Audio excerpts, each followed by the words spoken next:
Fear is a social emotion. And I often say, if we're moving farther, farther, farther past our boundary, often we collapse or retreat, like, oh, everything's my fault.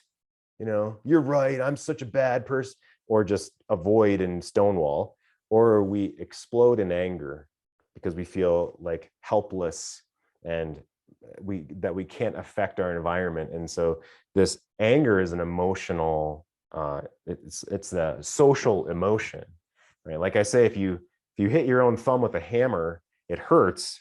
But if someone else purposefully hits your thumb with a hammer, you're going to be angry about that. So anger is a social emotion. It's not, and if you're angry within your own self, it's probably something from childhood or dad or authority figures or something, right? So when there's anger, that's a social emotion, that there's more underneath there for us, that we've stuffed down shame, stuffed down resentment, something that's unprocessed.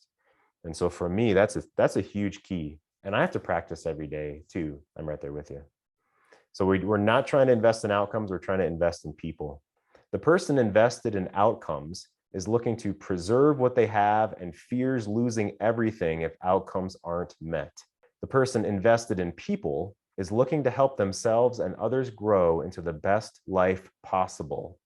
If you're with a woman who's, like, I'll use a label and say horribly toxic and selfish, and it's someone you've decided not to stay with any longer, you're still looking to help them grow into the best life possible for them. If you're letting them go in freedom and in love, you want them to have the best life possible for them. So that's still investing in people. You're not trying to invest in the outcome of her, forcing her to be what you need her / want her to be. One clear sign of investing in outcomes instead of people is anger. If you're angry about outcomes, you're not investing in people. You're investing in your own vision for how other people should act. This is a fool's proposition and leads to endless frustration.